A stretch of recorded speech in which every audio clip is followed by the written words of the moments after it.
everybody, it's Randy with Carchaeology, and I've got something new to show you here in the lab. Let's go. In trying times such as these, well, you gotta have a little fun. And little being the key word, I've just added this diminutive British automobile to the collection here. This is a 1925 Austin 7. 99 years old, this wee little car, and it still runs and drives beautifully.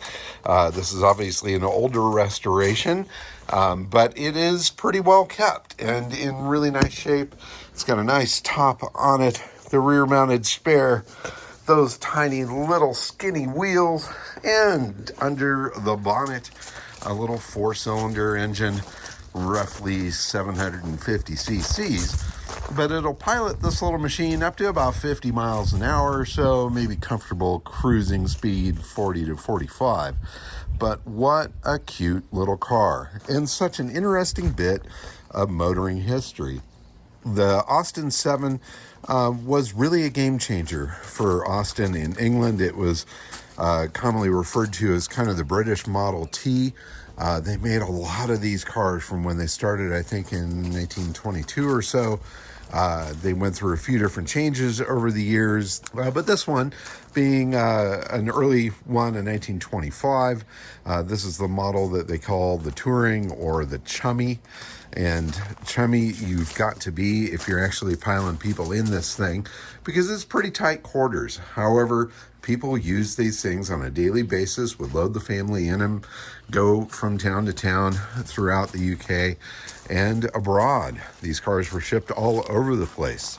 This particular car actually spent time in Australia before coming here to the US. There were other cars that were inspired and patterned after the Austin.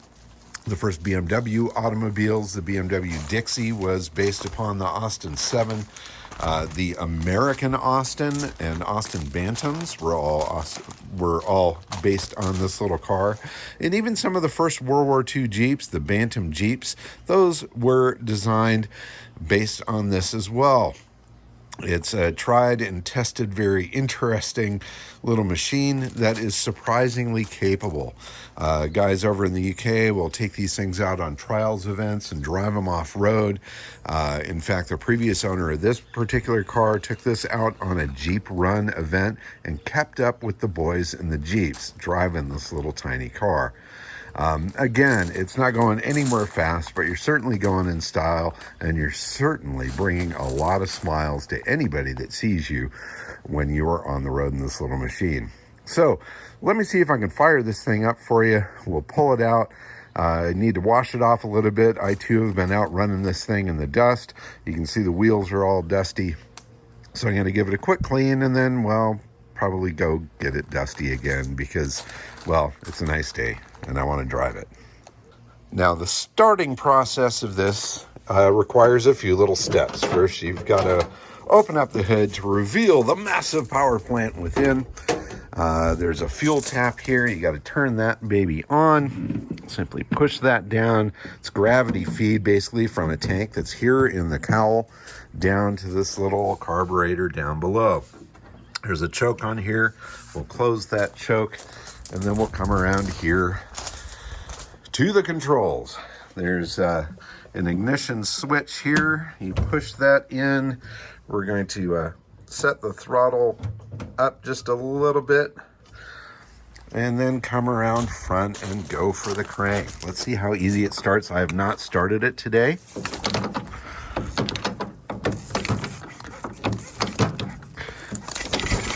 All right, it's popped. Let's turn the choke off and give her another go. Come on, baby. Hard to hold the phone and do this at the same time.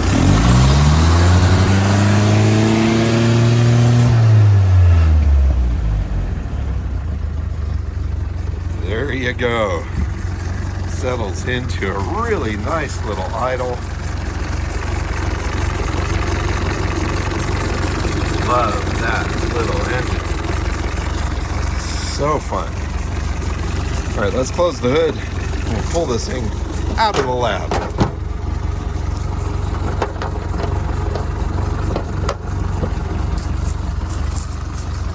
So cute.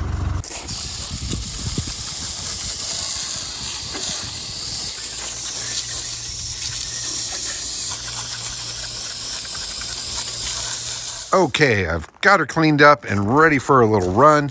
I'm going to do a walk around here before I go get it dirty again. It's really interesting to park it next to this Mini Cooper next to it. This is a 1962 Austin Cooper, which basically this car is this car's grandfather. If it weren't for the Austin 7, I don't think the Mini would have come around. Obviously, they proved that there was a huge market for an affordable, compact, simple, easy to drive little vehicle, and that continued on through all the years of making the Mini. So kind of neat to see these generations side by side and also see how similar they are in size. I mean, obviously the track of this is a very narrow track. We'll compare that to the Mini, certainly a bit wider, certainly a lot more stable. The Minis were certainly known for their ability to corner very well. This one, well, it doesn't do that very well, but it'll climb better than that Mini does when you get it out into the weeds and into the bumpy trails. So I'll get a little closer, show you some of the details on it. I love all the little stuff that's on here. This great little taillight is super cool. I need to replace the bulb on that and get that working. The rear mounted spare, the cool 25 Austin license plate is great. I added this here. This was from my collection of stuff, the Randall Motor Club. Being as my first name is really Randall, I've collected a fair bit of that. And it's hard to find something where I can put a license plate topper directly above the plate. In this car, I was able to do that. Obviously, it's got a couple of little dings and dents in the fenders and stuff. I may do something about that, but then again, maybe not. The dash and controls are super simple, as you can see. You've got the throttle and the spark here, so that adjusts your timing on the fly. I've got a St. Christopher medal over here that I added to it. Seemed like a good spot for it, and this is a vintage silver one that I picked up from a friend of mine that has restored Bugattis and all sorts of really fancy cars, and that's where that came from. It's got this fantastic clock in the dash. This is a light for the instrument panel. Here's the controls and instrument panel itself. You have one gauge. It's an amps gauge. You've got a switch here for the dynamo or the generator. You've got a switch here for the lights and a switch here for dim lights. So it's almost like a high and low. And then you've got the horn right here, which you gotta love. There's also this great little plaque right here, which is a list of patents and dates and stuff involved with that. This little button right here, this should be poking out. This is actually like an oil pressure switch of sorts that should pop out and then suck back in if there's low oil pressure or something to that effect. Now, this car has been modified just a little bit. Normally, the shifters on these cars are not quite as long. It's one that goes right down here in under the dash, and it's a little difficult to get to. So the previous owner ended up making this longer shifter, put this little wood knob that was from the top of a wood plane on there, and I absolutely love it. Now, another thing that this car did have, and it has been removed currently, is an electric starter. So there's a little access plug right here. The starter sits right here, but it comes into the inside of the car, and it takes up a fair bit of room. And when you're a big guy like I am with big old feet, well, that just ain't happening. Plus, it's far too fun to just crank start this thing. You know, it's a very small displacement engine. It's not a whole lot of horsepower. It's not going to hurt you if you're cranking it up and starting it. And it definitely amuses all of those around you. Now, the seats are super comfortable. I've got this one far back, about as far as it can go. However, I could modify the base just a little bit to get it back a little bit farther. It's got a rear seat back here. These are the side curtains for the top. Those snap on here. There's a piece here and then one for over the doors. And it's really cool looking little rig with the top up and the side curtains on. Here's a photo of that. Now, these are the headlights. They're mounted up on the cowl. This car has been converted to 12-volt electrics, so those lights are actually pretty bright. I've got a bit of a contact issue underneath that one. I've got to figure that one out, but figure it out I will. Now this is your thermometer. This is your temperature gauge right here. This is called a motometer, and it's a real small one. You've seen these on US cars from about the same era. This one is just a little wee one, since it's just a wee little radiator. But as it gets hot, you'll see the red come up in there, and obviously you don't want to see it get up to a spot where the light shines through here, because then you know she's smoking hot. Let's see, other fun stuff. Obviously that hand crank there on the front. Oh, I've got to show you something here. Let me see if I can find it. Now here's a piece that came with the car that I think is probably one of the coolest little accessories I think I've ever seen. If you look real close here, it says "To protect paint when cleaning trademark, Austin Motor Company Limited, Northfield, Birmingham." Now when you walk around front and you look at the grill of the car, it's got this fantastic emblem, the Austin emblem with the wheel, the steering wheel, and the wings. And if you want to polish that thing, you simply put this piece over the top of that, and you can break out your polish and not mar up the paint. What a cool little trinket. Obviously the Austin emblem on the radiator is really cool. The brakes on these things are cable actuated. So you can see this cable down underneath here. All four wheels have little drum brakes in there, and they're operated with a cable. There's also a handbrake there, and I've found in my short drives around here that actually using both the handbrake and the foot brake is smart if you really need to get it to stop. Now, a couple of other things that have been added to this, side view mirrors.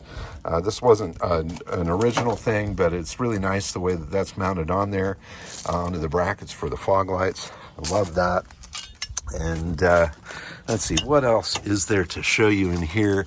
There is a rear mirror here as well. These little knobs here allow you to loosen the windshield so that you can fold that up or down if you want to have some ventilation. Another couple of little details on here that are kind of fun. Here's a sticker that shows its history in South Australia. You can see the South Australia Motor Vehicle Department. This is from 1969. So this car was obviously in South Australia in the 1960s. I don't know exactly when it came over to the US, but it's been here for a little while, and it has been driven quite a bit. There's a couple of rallies that it's been on here last year, 2023. The owner that I got it from had it for just a couple of years, and he said he put about 3,000 miles on it. It was a really reliable, super fun machine. And man, it's just been fun to take that over and run it around. He would put his dog in the back seat of that and go driving around. There's even some great video of his dog supposedly driving the car. So in any case, let's fire this thing up. We'll go for one little run around the yard here, and then I'll put it away. All right, time for the start. We'll choke the carburetor. Fuel tap is on. We'll come around here, make sure the ignition switch is on. That is pushed in. We are good to go. We've given it a little bit of gas here with the hand throttle and this well-worn crank. Give it a little kick. Turn that off.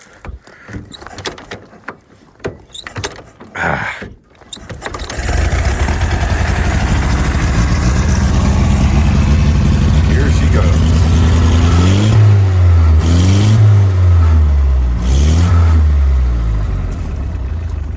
Love it. It just idles right away. Okay, I'm going to fold my big old self in this. We'll see how I fit.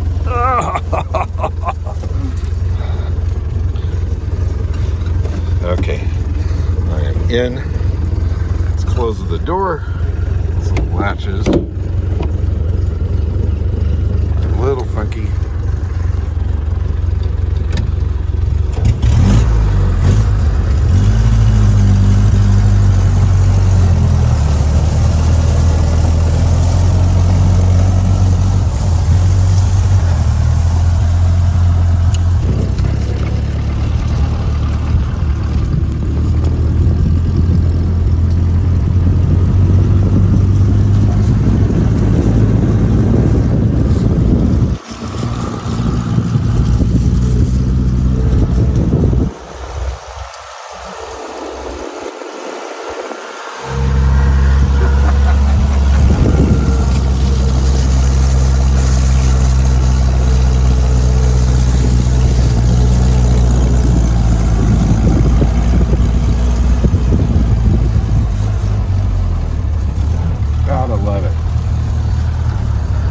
super fun little car.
So there you go.